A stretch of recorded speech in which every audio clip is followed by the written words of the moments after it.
सतगुरु की साजी निवाजी प्यारे साध संगत जी, प्यार और सत्कार से कहना धन निरंकार जी। मैं धोए धोए पीवा चरण गुरु दे चरण जो जग तो न्यारे ने। ये चरण साहिब दे धोवा तो के मल पई खोवा। एना चरना दी धूड़ी होवा। ये चरण बड़े प्यारे ने। मैं तोए तोए पीवा चरण चरण जो जग तो न्यारे ने। हे सच्चे पातशाह सतगुरु निरंकार दातार सच्चे पातशाह, जिस तरह आप जी ने अपने चरणों से जोड़ा है इसी तरह अंतिम श्वास तक अपने चरणों से जोड़े रखना। इसी तरह आप जी के चरणों में बैठकर हम सेवा सिमरन सत्संग अंतिम श्वासों तक करते चले जाएं। यही हमारी अरदास है, यही मांग है।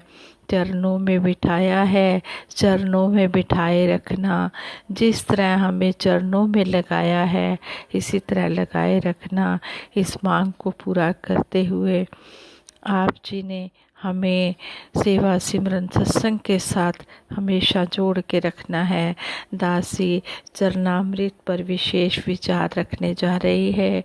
ये विचार करते हुए दासी से बहुत सी गलतियां भी हो जाएंगी। उन गलतियों के लिए आप जी क्षमा कर देना और आगे के लिए सुमत बख्शना। राज संगत जी कहते हैं चरणामृत सुखों का सागर है। अध्यात्म में गुरु चरणों की वंदना और चरणामृत के सेवन से भगत के आनंद और तन मन निरोग होने के अनेकों वर्णन मिलते हैं। सतगुरु को ईश्वर रूप मानकर भगत श्रद्धा पूर्वक समर्पित होकर प्रभु के चरण कमल को प्यार व श्रद्धा से पखार कर प्राप्त चरणामृत का प्रयोग कर दैहिक दैविक भौतिक अर्थात त्रिविध ताप से छुटकारा पा लेते हैं। श्री रामचरितमानस में केवट द्वारा भगवान श्री राम जी को पार उतारने के लिए चरणों को धोने की इच्छा जताई गई थी कि पद कमल धोई चढ़ाई नाव नाथ उतराई चहो। पद कमल धोई चढ़ाई नाव ना नाथ उतराई चहो। मानस का यह प्रसंग असलियत में प्रेमा भक्ति का प्रसंग है, जहाँ केवट द्वारा सतगुरु के श्री चरणों को धोने की प्रबल इच्छा को प्रभु की उसी क्षण स्वीकृति मिल जाती है। चरण कमल धोने की इच्छा के साथ उतराई के प्रति अनिच्छा का भाव इस प्रेमा भक्ति को और भी सुंदर बना देता है। केवट ने इस अवसर पर कही तुम्हार मरम मैं जाना कहकर चरणामृत बनाने और परिवार सहित इसका पान करके अध्यात्म के इस रहस्य को भी प्रकट किया कि चरणामृत इस संसार में अमरता प्रदान करने वाला है। हर प्रकार के दुख को तो दूर करता ही है, यह भगत के लिए सुखों का द्वार भी खोलता है। प्रभु का चरणामृत पाने के लिए प्रभु की सहमति पाकर केवट आनंदित हो गया और प्रभु के चरण धोने लगा। अति आनंद उमगी अनुरागा चरण सरोज पखारन लागा। बरसी सुमन सुर सकल सिहाई एही सम पुण्य पुंज को नाही। अत्यंत आनंद और प्रेम में देवता फूल बरसाकर ऐसा सोचने लगे कि इसके समान कोई पुण्य नहीं है। चरणामृत पान का क्या फल होता है, इसको तुलसीदास जी ने अयोध्या कांड के दोहा 101 में बड़े ही अच्छे ढंग से स्पष्ट किया है। पद पखारी जलपान करी आप सहित परिवार पितर पारु करी प्रभु ही पुनि मुदित गयूं ले पार। केवट ने भी प्रभु के चरणों को धोकर सारे परिवार सहित स्वयं उस जल अर्थात चरणामृत को पीकर पहले अपने पितरों को भवसागर से पार कराया, फिर आनंद पूर्वक श्री राम जी को गंगा के पार ले गया। यहाँ ध्यान देने योग्य यह बात है कि केवट ने प्रभु श्री राम जी के चरण सामने बह रही गंगा के जल से धोकर परिवार सहित चरणामृत का पान करके बहुत खुशी हासिल की और खुश मन से उन्हें नाव पर चढ़ाकर गंगा के पार ले गया। जल जब सतगुरु के चरणों को छू लेता है तब वह चरणामृत बन जाता है, फिर सामान्य जल न रहकर दोनों जहानों की खुशी देने वाला पवित्र जल बन जाता है। संत निरंकारी मिशन में भी चरणामृत की सनातन मान्यता व प्रभाव का भावपूर्ण स्थान है। चरणामृत की महत्ता निरंकारी मिशन में बहुत अधिक है, क्योंकि चरणामृत वह अमृत है जिसको पीने से पार उतारा ही नहीं बल्कि सारे रोगों से भी मुक्ति मिल जाती है। चरणामृत को कभी भी साधारण जल समझने की भूल ना की जाए।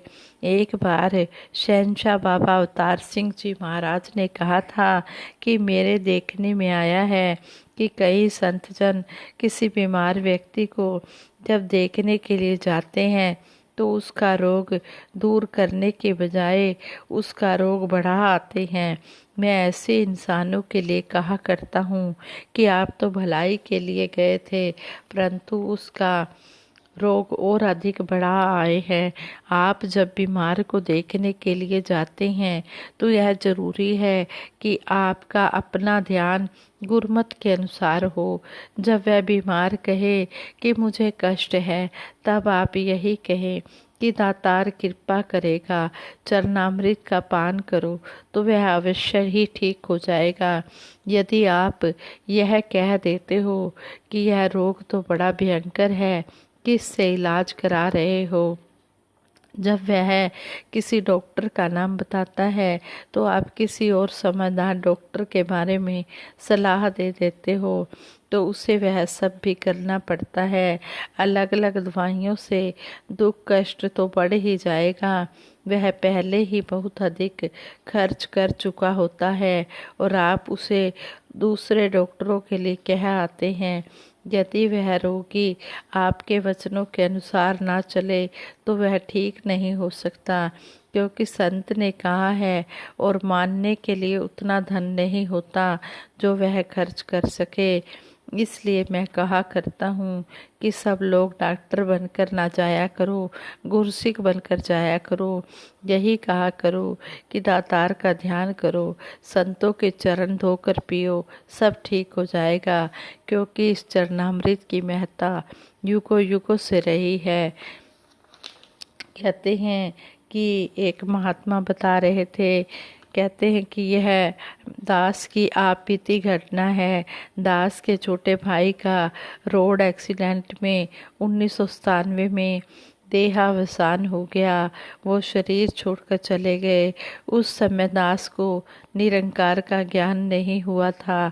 दास भाई के वियोग में अक्सर बेहोश हो जाया करता था। परिवार इलाज करा करा कर थक गया। दास की बड़ी बहन जो वाराणसी में रहती थी उस समय लखनऊ आई थी। सभी पारिवारिक वैचारिक विरोधों के बावजूद वे पूरी तरह निरंकार प्रभु पर विश्वास रखने वाली थी। वे दास को आलमबाग लखनऊ स्थित संत निरंकारी सत्संग भवन में ले गई। दास को परमात्मा का ज्ञान करवाया और सिमरन करके चरणामृत पिलाया। तब से दास अब तक पूरी तरह हेल्दी है, स्वस्थ है। दास की दृष्टि में चरणामृत वास्तव में संजीवनी है, जो मरे हुए को भी जीवन दान देती है। चरणामृत ऐसी अध्यात्म संजीवनी है जो श्रद्धालु को हर प्रकार का सुख प्रदान करती है। संगत जी, वाक्य में ही जो चरणामृत ही समझ कर लेते हैं उनके लिए ये सुखों का सागर बन जाती है, और जो चरणामृत को साधारण जल समझते हैं उनके लिए यह कोई फ़ायदा नहीं करती। कहते हैं कि चरणामृत तो सभी रोगों को दूर कर देते हैं, ये तन मन को स्वस्थ रखता है। इसलिए हम श्रद्धा भाव से चरणामृत लें और सतगुरु के हम आशीर्वादों के भागीदार बने।